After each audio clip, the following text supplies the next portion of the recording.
खुदा की कसम जब तक जिंदा रहूंगा जुल्म करता रहूंगा। तुम नफरत करते हो मुसलमानों से। मोदी जी 56 इंच का सीना है तो भिजा कर उठाकर लाओ। अरे एक तो एक और तो भिजाओ ना जो मोदी की बहन बनकर दिल्ली में बैठी हुई है। अगर मोहसिन शेख के कातिलों को सजा दिलाने की बात करना, अगर जलगांव के सुलेमान पठान खान को जिसके दोस्तों ने उसको मारा उनको कैफर किरदार तक पहुंचाने की बात करना अगर जुल्म है तो खुदा की कसम जब तक जिंदा रहूंगा जुल्म करता रहूंगा। वो क्रिकेट प्लेयर की थ्रू वो क्रिकेट प्लेयर वो टीम ने उसको 10 करोड़ में खरीदा। आपने बांग्लादेश को 120 करोड़ रुपए 2025 में दिए एड और ग्रांट में।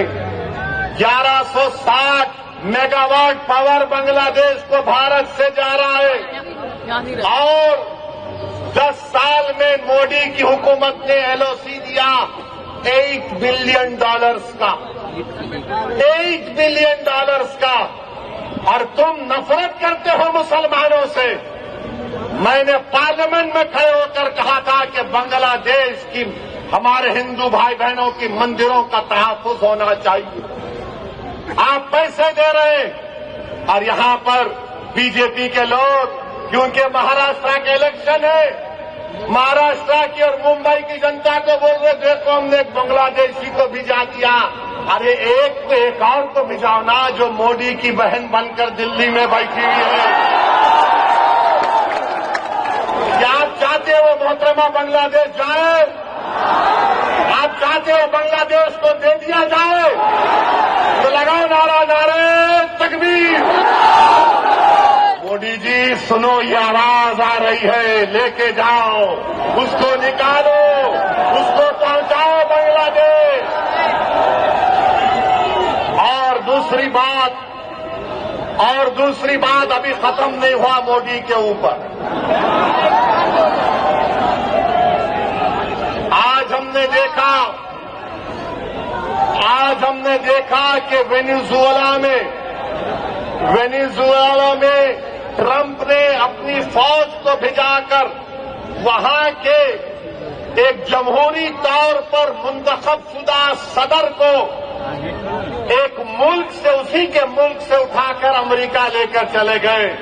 नरेंद्र मोदी जी, अमित शाह, देवेंद्र फडणवीस, जब ट्रंप अपनी फौज को भिजाकर वेनेजुएला से कदमी को उठा सकता है, जब सऊदी अरब यमन में मुखल्ला के पोर्ट पर बमबारी कर सकता है, मोदी जी हम आपको कह रहे हैं, आप पाकिस्तान में भिजाकर जो मुंबई की सड़कों पर साजिश करने वाले 9/11 के जालिम लोग हैं, चाहे वो मसूद अजहर हो या फिर लश्कर तैयबा का वो जालिम शैतान हो, मोदी जी 56 इंच का सीना है तो भिजा कर उठाकर लाओ। अगर ट्रंप कर सकता है तो क्या आप कम है? जब ट्रंप कर सकता है तो आपको भी करना पड़ेगा, क्योंकि मोदी ने कहा था अब की बार ट्रंप सरकार। तो मेरे भाई, मुझे मालूम कि आज के इस भाषण के बाद टीवी चैनल के लोग मसरूफ हो जाएंगे। ओवैसी का एक और भड़काऊ भाषण। अरे जालिमों सुनो, किसी शायर ने अच्छा कहा था कि तुम्हारी सोच के सांचे में ढल नहीं सकता, तुम्हारी सोच के सांचे में ढल नहीं सकता, जबान काट लो लहजा बदल नहीं सकता, जबान काट लो लहजा बदल नहीं सकता। और सुनो नरेंद्र मोदी, देवेंद्र फडणवीस और अखिलेश यादव, मुझे भी मोम का समझ रहे हो क्या? तुम क्या अबू आसिम साहब की तरह मुझे भी मोम का समझ रहे हो क्या? तुम्हारी लौ से ये लोहा पिघल नहीं सकता।